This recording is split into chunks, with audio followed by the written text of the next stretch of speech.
Pressure is measured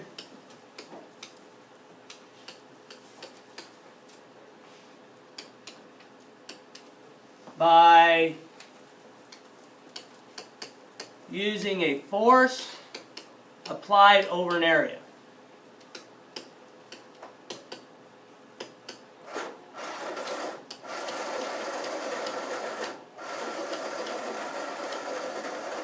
So the pounds, PSI, we won't use that. That's pounds per inches squared.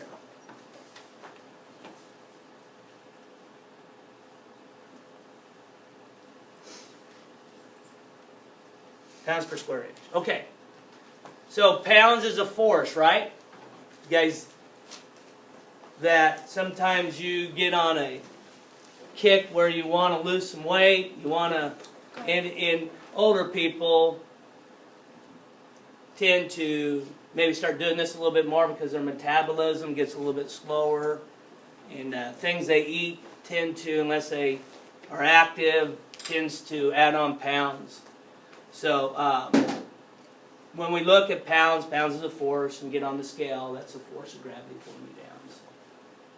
So force is dependent upon gravity and your weight, and your mass. So in physics, a lot of you guys are going to take physics next year, right? Okay? No. Emphatic no. No. Not from what I've heard. Okay? Hey, physics is important in all your fields. I mean, if you're going to any type of science-related field, and maybe you're not, and a lot of you don't know right now. I've got a daughter that doesn't even know what she wants to do yet. I hope she can figure it out. But, taking physics is, it's a hard science just like chemistry is. Okay? And some of you get frustrated with chemistry because it is hard. And some of you don't like it at times because you don't get it. But I notice a lot of you, if you keep working at it, you eventually do get it. Okay? Some of you take a little bit longer. Some of you don't work at it as hard as you probably should. But, I mean, that's everything that you do. So, all right? So pounds is a force. Force is a mass that's pulled down by gravity. So that's, in the traditional sense of thinking of what weight is. Okay? Now, these molecules moving around, they're not really dependent upon gravity. Okay? The force that we're going to talk about with molecules is how much force they have when they hit the side of a container. So if we have a container here, and we've got these molecules that are symbolized by these dots, they're going to be moving around, and as they move around, they're going to hit the side of the container and bounce off. And that's a force. Depending upon how big the molecule it is and how fast it's moving, faster it's moving, what kind of force is it going to hit with? More. Okay? And the bigger the molecule, it's going to hit with a bigger force, right? Smaller force, smaller speed, less force. So you kind of get an idea. We're talking about a little bit different force, but it is still this basic idea. Pressure is force applied over an area. Okay? It hits the side of the container, it's hitting a certain area, and it's applying a force to it. Okay? Now, we're not going to use PSI. You may know what we're probably going to use. You've used it in the past. What else can force be measured in?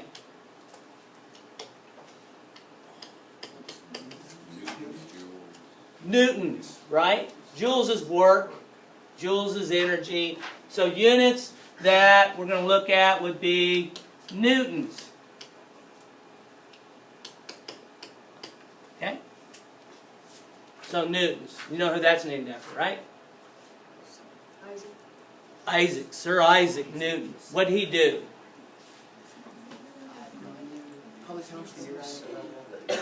Figured out gravity. Kind of had, for every action, there's a equal and opposite reaction. Well, that's Einstein. I think that's a little bit past his time. Okay? So we have newtons, which is force. How do we measure that? Well, we're not going to get into specifics, but it would be kilograms mass times the force or the acceleration of gravity. Anybody know how fast an object will accelerate if there's not a force that is pushing up against it? It's like 9 point something. 9.8 meters per second squared. That means that every second that goes by, a free-falling object will move about 10 meters per second faster. Okay, so after 2 seconds, it's going about 20 meters per second. Okay, did you guys ever see the little demonstration? They were doing it the other day with with a $100 bill, and they went in this bar and they said, "Go ahead, and what I want you to do is I want you to put your thumb and finger by George Washington." Can you do that? Okay. No, not by George Washington. Not at the bottom. By George Washington. Right there. Well, okay, don't let go. You've done this before, haven't you? You gotta let go, though. Oh, Okay. I'm gonna drop it, and you try to pinch it. Okay. And catch it. Okay, ready? Okay. Look at that. She's good. Oh man, that's so good. Should put that on the resume. I'm failing. Well, the idea is if this is straight and it falls gravity's speed, then you won't be able to catch it. Because your motor reflexes of doing it and seeing me releasing it, unless you anticipate and cheat, is too slow. Gravity's going to pull it down too fast. Okay? So we got newtons as a force. Anybody know what the unit would be for area then? We're going to use. It's a standard unit, and the area we're going to use will be meters squared.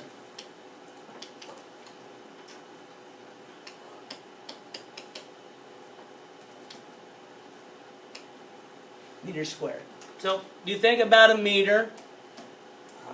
This box here, that wouldn't be quite a meter. Okay, a meter would probably be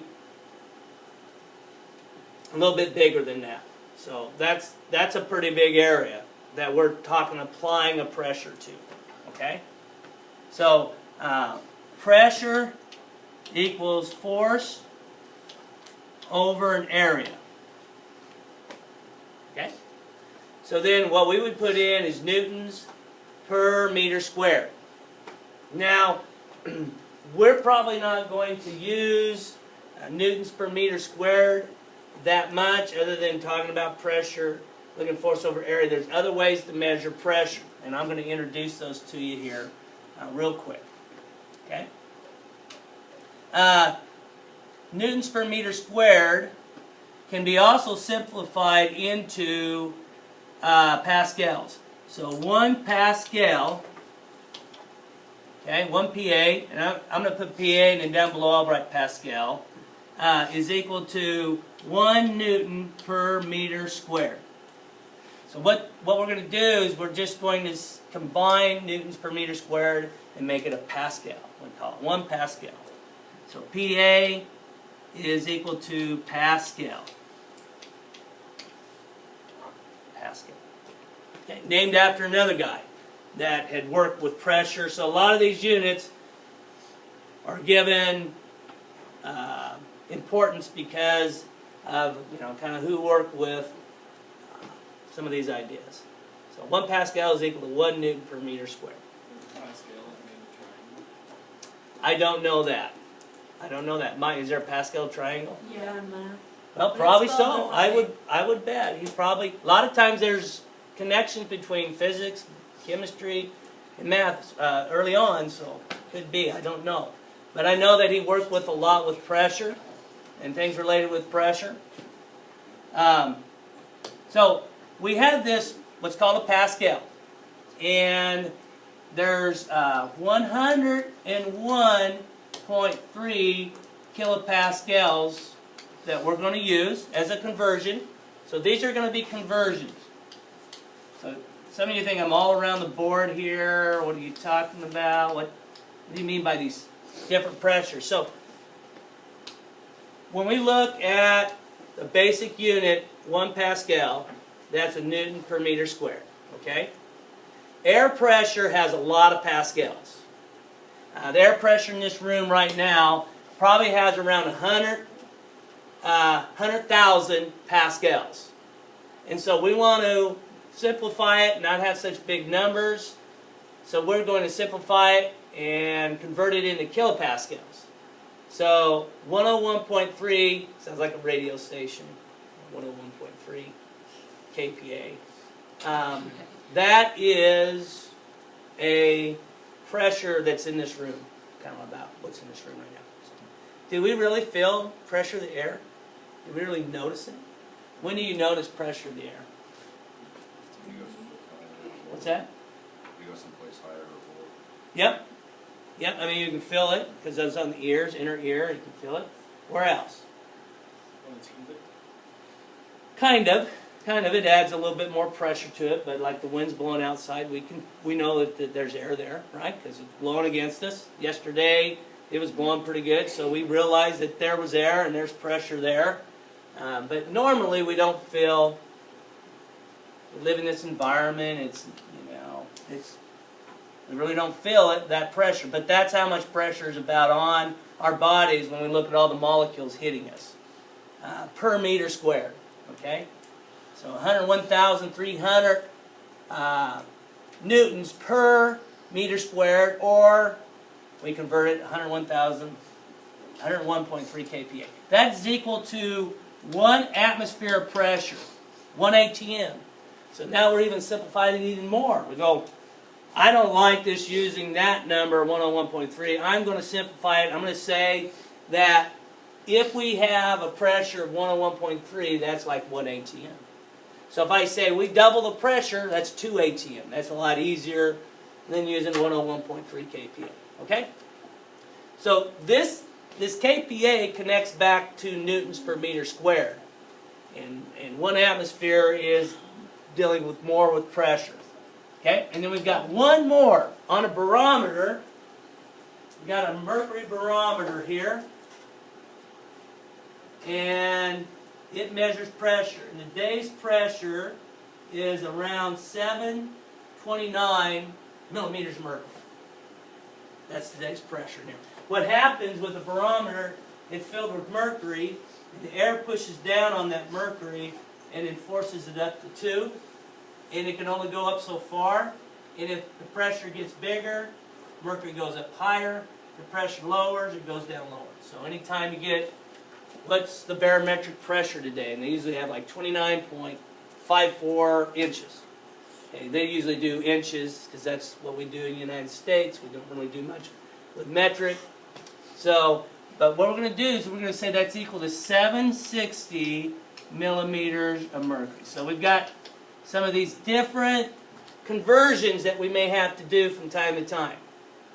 If we want to relate it to newtons per meter squared, which is a Pascal, we may use 101.3 kPa. If we want to simplify it and just deal with simple numbers like 1 atm, 1 atmosphere, then that's what we'll work with. If we work with a barometer, barometric pressure, we're going to use 760 millimeters of mercury. That can also be represented as torr. So we can have 760 torr. That's the same thing. All right? I'm just giving you different units that are used within this chapter dealing with pressure. So those are all pressures. Is it like T-O-R-R? T-O-R-R.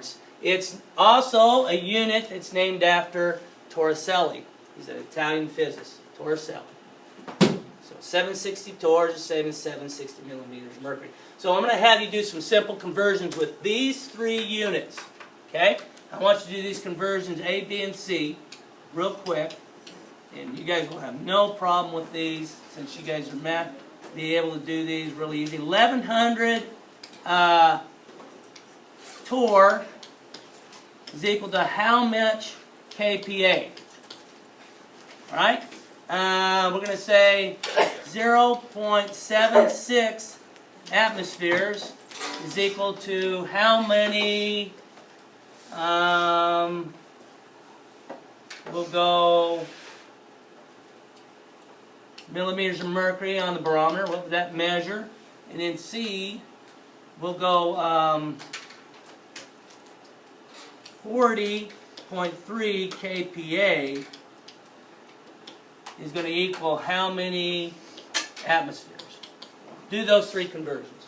Okay?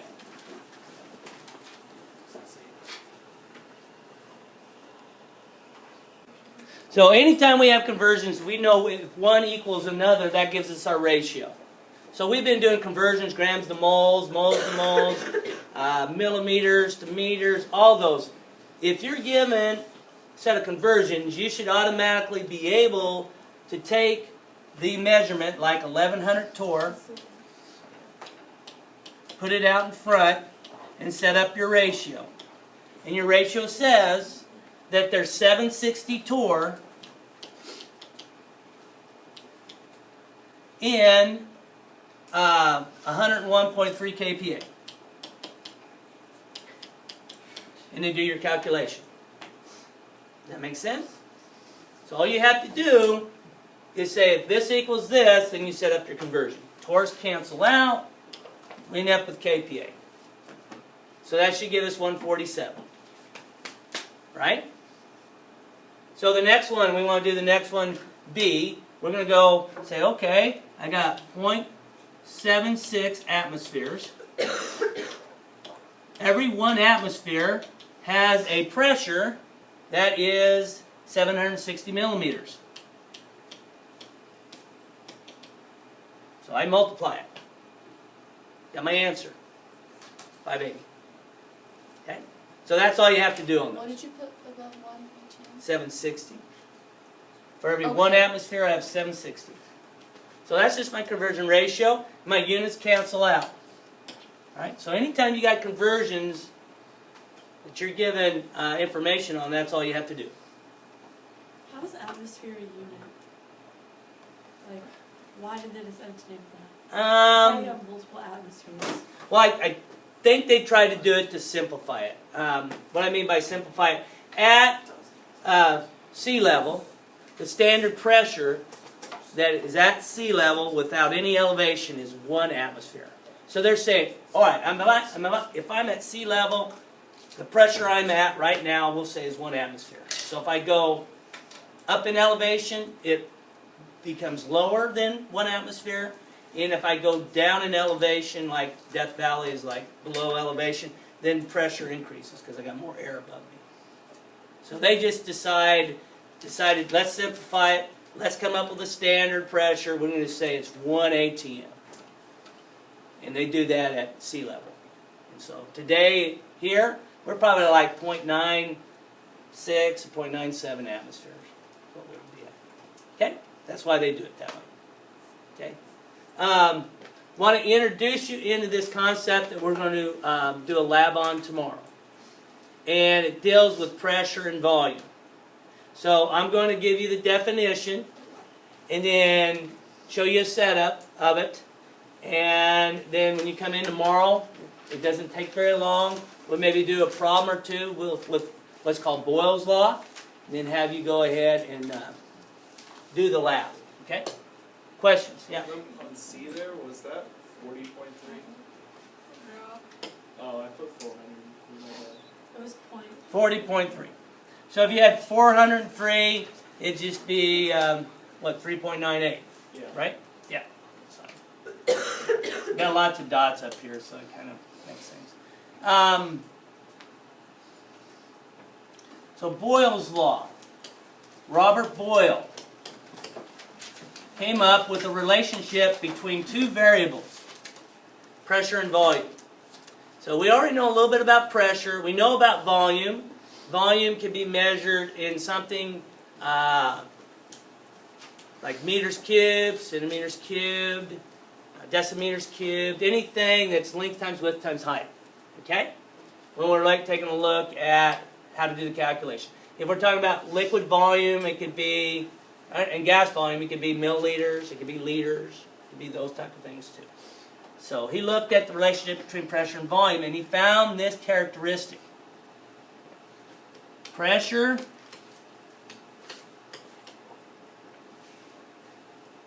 of a gas is inversely proportional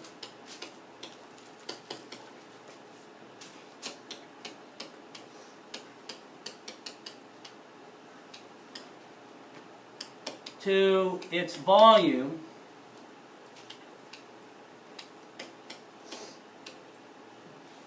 keeping temperature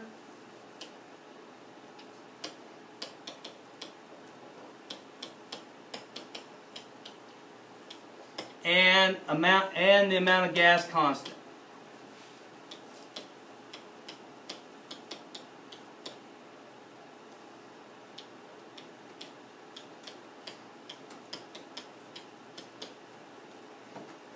So he says pressure is related inversely to the volume. And there's two things we want to keep constant in this experiment. The two things we're going to keep constant tomorrow in the experiment is temperature. We're not going to vary the temperature of the gas. And we're also not going to let molecules escape or bring in molecules. So we're going to trap air. We're going to decrease the volume of the air, see how it affects pressure. We're going to increase the volume of that air, see how it affects pressure. But we're not going to change the temperature of the gas, and we're not going to pull in extra molecules or release them. We're not going to have any leaks, and we're not going to be able to pull in. So it's kind of like a balloon that's sealed in a way. What we're going to do is we're going to apply pressure or increase volume of the apparatus that we're going to use. Okay? So then there's a equation that goes with this. And that equation that we're going to use is kind of before and afterwards. And since they're inversely related, we take the pressure times pressure 1 times volume 1. We're going to get at pressure 2 times volume 2. And I'll explain what I mean by pressure 1, volume 1, pressure 2, volume 2. Okay. So let's say we have this apparatus. It's at a certain pressure. The gas we measure. We got a pressure probe. It measures the pressure. We read the volume. Then what we do is reduce the volume. What's going to happen to the pressure? What do you think? It's going to go up because they're inversely related. Because if volume gets less, then pressure gets more. So let's just make up some numbers. Let's say this is 1 atmosphere, and we have a volume that is 1 liter. Make it really simple. Okay? So we're going to multiply those two. What do you get? 1 times 1, you get 1, right? Okay? Let's go ahead and do this. Let's make our volume a half a liter. So we reduce it. It's half as much. What's going to happen to the pressure then? So if we had to solve for pressure 2, what would P2 equal?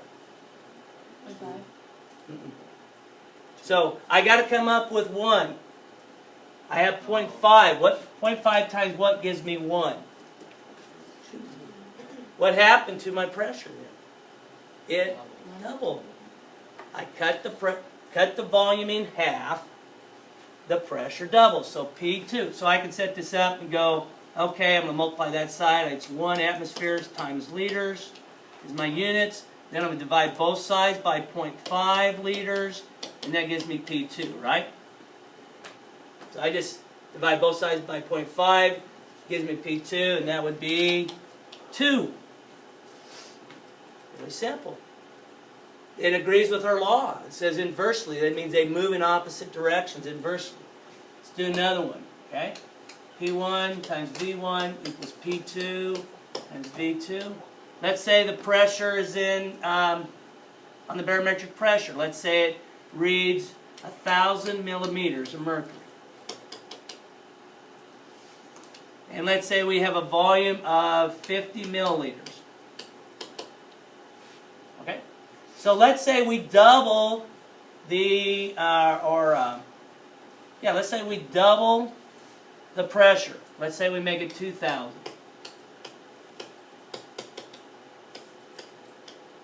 What's the volume? 25 milliliters. What is it? 25 milliliters. 25 milliliters? Because double the pressure reduces the other one half. So 25 milliliters. We could go ahead, set that up. That would be 50,000 millimeters of mercury times milliliters divided by 2,000. And that would get us 25. That's all you have to do. So we're going to be dealing with that. We're going to use the pressure probe and that to do that tomorrow. Yes? Okay, so you're multiplying first before you divide it. Okay, I got it. Because you have 50,000 there. Yeah, all I'm doing is multiplying the left side and I'm dividing by the 2,000. Okay. Okay, all right, good. And no homework. I said I might give you homework, but